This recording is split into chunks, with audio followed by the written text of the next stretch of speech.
오늘 우리에게 주신 하나님의 말씀은 구약성경 창세기 17장에서 19장까지의 말씀입니다. 창세기 17장에서 19장까지의 말씀을 함께 보도록 하겠습니다. 성경에 보면 완전하라라는 말이 많이 나옵니다. 성경에서 완전하라라는 말의 뜻이 무엇일까요? 성경이 말하는 완전하라는 뜻, 또 세상이 말하는 완전하라는 뜻이 완전히 다릅니다. 세상이 말하는 완전은 하나님이 없는 완전, 내가 이루려는 완전입니다. 그러나 성경이 말하는 완전은 내가 이루려는 완전이 아니라 하나님으로 말미암아 이루어지는 완전이고 하나님이 함께 하시는 완전입니다. 우리 17장 1절의 말씀을 같이 함께 읽겠습니다. 아브라함이 99세 때 여호와께서 아브라함에게 나타나셔서 그에게 이르시되 나는 전능한 하나님이라 너는 내 앞에서 행하여 완전하라. 나는 전능한 하나님이라 너는 내 앞에서 행하여 완전하라 라고 말합니다. 우리는 이 말씀을 보면 무엇에 더 초점과 중심을 두십니까?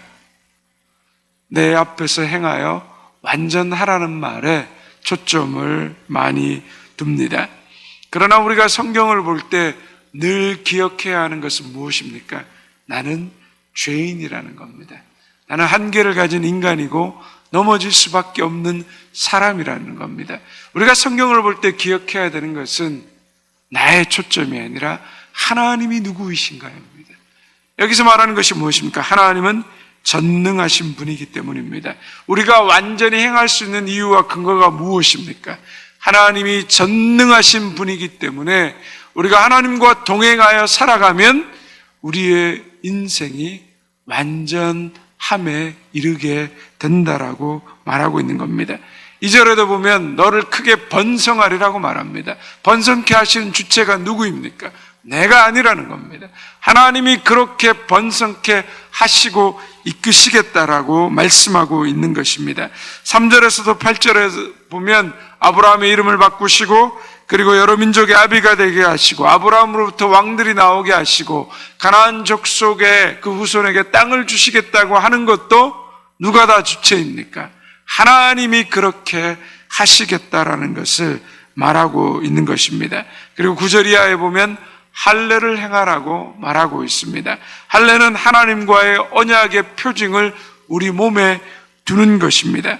그래서 그 몸을 볼 때마다 하나님이 언약을 이루어 가신다는 것, 내가 언약의 주체가 아니라 하나님이 이루어 간다라고 말씀하고 있는 것입니다. 즉 할례는 내 힘으로 완전함을 지키고 살아가는 그 언약을 말하는 것이 아니라 하나님이 하시며 하나님이 이루어 가신다는 삶의 표징입니다.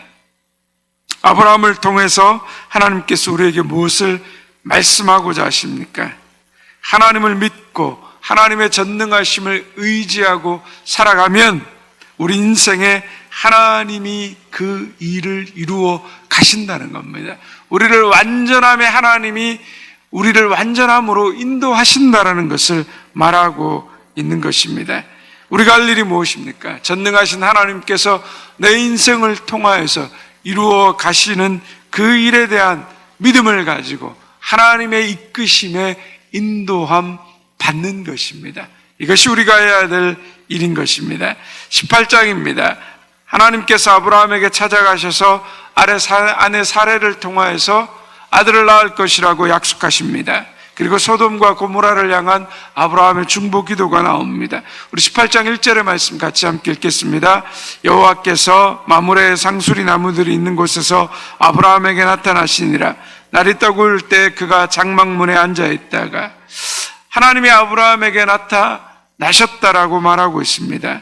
하나님이 아브라함의 삶에 찾아오시고 하나님이 하시려는 일을 드러내시는 것입니다.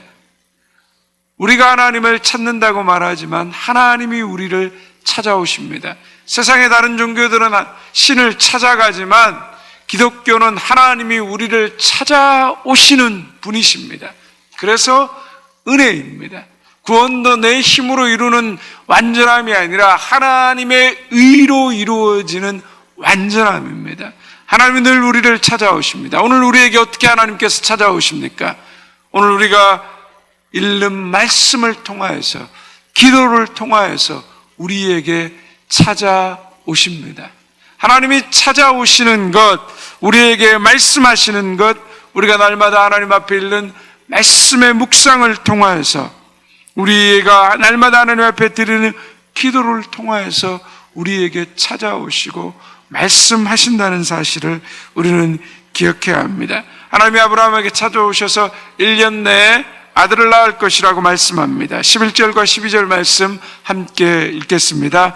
아브라함과 사라는 나이가 많아 늙었고 사라에게는 여성의 생리가 끊어졌는지라. 사라가 속으로 웃고 이르되 내가 노쇠하였고 내 주인도 늙었으니 내게 무슨 즐거움이 있으리요. 무엇을 말하고 있습니까? 성경은 계속해서 늙었다라고 말합니다. 아이를 낳을 수 없다라는 겁니다. 불가능하다는 걸 말합니다. 그런데 천사가 찾아온 이유가 무엇입니까? 하나님은 전능하신 분이라는 겁니다. 불가능한 일이 없다라는 것을 말씀하십니다. 사라는 웃었습니다. 어떻게 이런 일이 가능하겠느냐? 사라에게 믿음이 없었습니다. 아브라함에게도 믿음이 없었습니다. 그런데 믿음 없는 그들을 통하여서 하나님이 하실 일을 말씀하시고 그 일을 응답해 주시는 것입니다. 하나님의 전능하심이 무엇인가를 보여주시는 겁니다. 오늘도 우리에게 믿음이 있습니까? 우리는 믿음이 있다라고 말하지만 실은 믿음이 없는 경우가 많습니다. 믿음이 연약한 경우가 많습니다. 그렇게 베드로가 하나님 앞에서, 예수님 앞에서 큰 소리를 쳤지만 결국 시험 앞에서, 결정적 십자가의 사건 앞에서 그들의 믿음 없음이 다 드러나는 겁니다. 그래서 우리가 이루어가는 의가 아니라 우리가 쳐다봐야 될 의는 하나님의 의입니다. 내가 이루어지는 인생이 아니라 하나님이 이루시는 의를 바라보고 그 이끌음의 이심에 순종하며 나아가는 것, 그것이 믿음입니다. 내가 하려는 것이 아니라 하나님이 이루어 가신다는 믿음 안에 그 이끄심에 순종하며 살아가는 것, 그 믿음을 가질 수 있는 저와 여러분 되시기를 주님의 이름으로 축원드립니다. 19장으로 넘어가겠습니다. 소돔과 고모라의 죄악을 하나님이 심판하시는 장면입니다. 23절에서 28절에 보면 롯의 아내, 소금 기둥이 된 롯의 아내의 이야기가 나옵니다. 우리 16절 말씀을 함께 같이 읽겠습니다. 그러나 롯이 지체하매 그 사람들이 롯의 손과 그 아내의 손과 두 딸의 손을 잡아 인도하여 성 밖에 두니 여호와께서 그에게 자비를 더하심이었더라.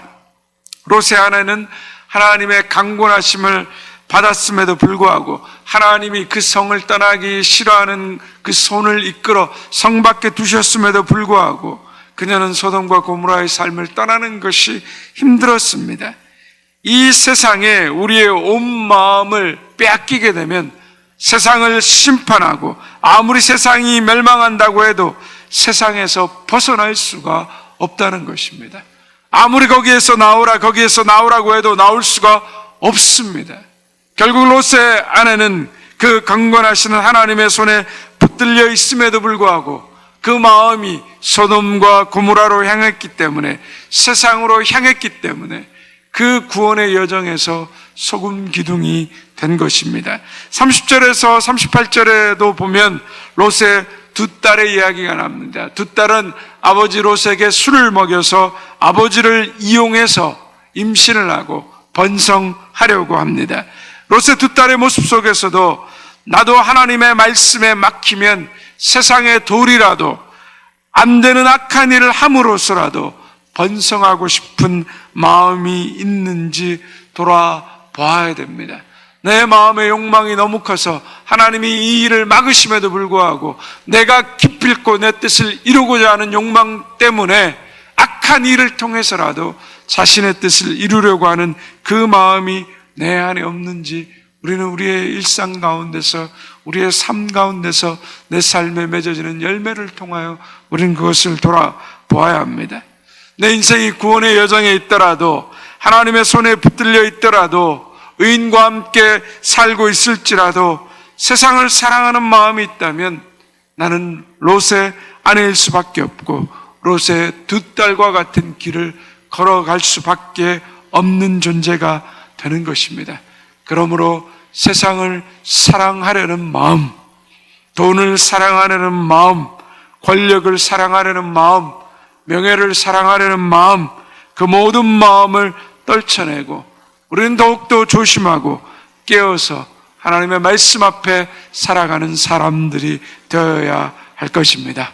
오늘도 우리가 스스로 하려는 완전함에서부터 벗어나 하나님이 이루시는 완전함 앞에 나를 맡기고 순종하며 살아가는 믿음의 사람들 되시기를 주님의 이름으로 축원드립니다. 이제 창세기 17장에서 19장까지의 말씀을 경청하겠습니다. 주의 말씀은 내 발의 등이요 내 길의 빛이십니다. 아멘.